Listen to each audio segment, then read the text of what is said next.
My research project is about the London Corresponding Society, a political faction that emerged in London during the 1790s. It was one of the most radical political societies in Britain, founded in January 1792 by Thomas Hardy. Its constituents mainly consisted of lower and middle class artisans, with some upper class and educated people, such as lawyers, in leadership positions. In my research paper, I sought to analyze the London Corresponding Society's relationship with nationalism and perception of the British identity as they campaigned for change. The structure of my paper was to initially give information and context for the time period, as well as a brief history of the society. I would then analyze the use of British identity and nationalism in the society's propaganda. Finally, I would take a closer look at the 1794 treason trials, as it led to a great shift in the society's developments in propaganda. My overall thesis is that the LCS constructed a British identity centered around more ideas, such as liberty and freedom, which likely oppose the concept of empire that would develop later on. This is in contrast to more conservative arguments that I witnessed regarding British identity, which mainly emphasize traditional institutions, such as the monarchy. With this research project, I've mainly sought to use primary sources as a basis for my argument. These consist mainly of propaganda from the society, as well as some of their internal documents that were used to establish an internal party policy platform, as well as the autobiography of Thomas Hardy, the founder of the society, which was fortunately written by himself, very convenient.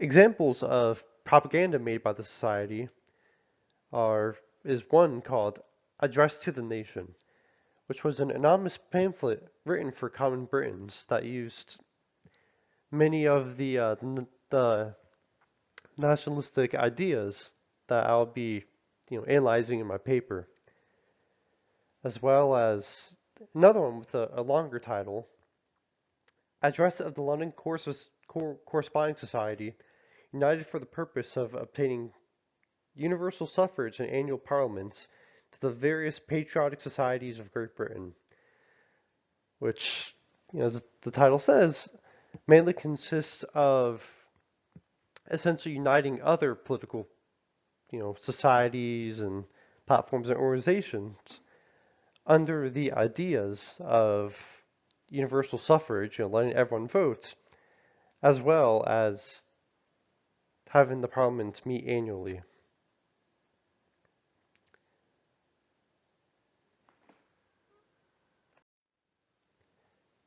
I also use secondary sources for the purpose of adding historical context to the LCS by providing an outline for the political environment of the time period, as well as providing a brief overview for other radical and conservative political societies. Books such as The Politics of the People in 18th Century Britain by H.T. Dickinson and The French Revolution, British Popular Politics, edited by Mark Phillip, were very helpful for researching this.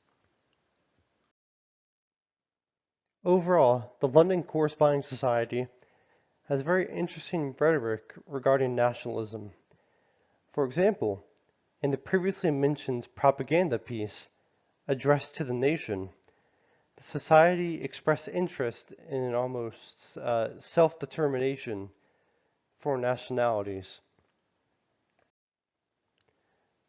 This is seen by their denouncements of the partition of Poland, which happened between Russia, Prussia, and Austria, in which they call it a cruel dismemberment.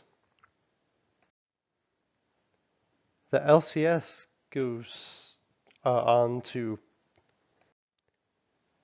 establish Britons as a group of people who are as similar to French language and the Revolution, united by certain ideas. Like, for example, they write, in opposition to the British government from a more nationalist point of view, the liberties of our country are invaded. And when addressing the war against nationalist France, they wrote, we are doomed to a continuance of national misery in addition to national dishonor. I just find this really interesting because, of course, at the time, the British Empire, or at least, the integrated British Isles, were made up of, three relatively distinct groups of people. They have the Scots, the Welsh, and the English, as opposed to, a country like revolutionary France, which, well, of course, it did contain, certain different groups of people, and, there were regional variations on language and culture, was politically united and integrated, I'd argue, for a lot longer. As, for example, Scotland was formally integrated into Britain in, the very early 18th century. This is opposed to the more conservative elements of British society, which also did, seek to unite the British people under a national identity, but did so through more of, the older institutions. For example, one of the most prominent conservative clubs which opposed the LCS was called the Church and King Club, which of course represents almost kind of two pillars of Britain, or at least, two traditional pillars, the Anglican Church and of course the King.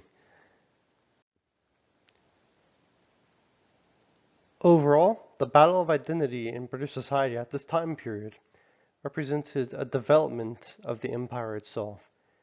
As it grew and advanced, in opposition to the French Empire, the French Revolutionary State, and needed to decide what the core of being British is. Ideas such as,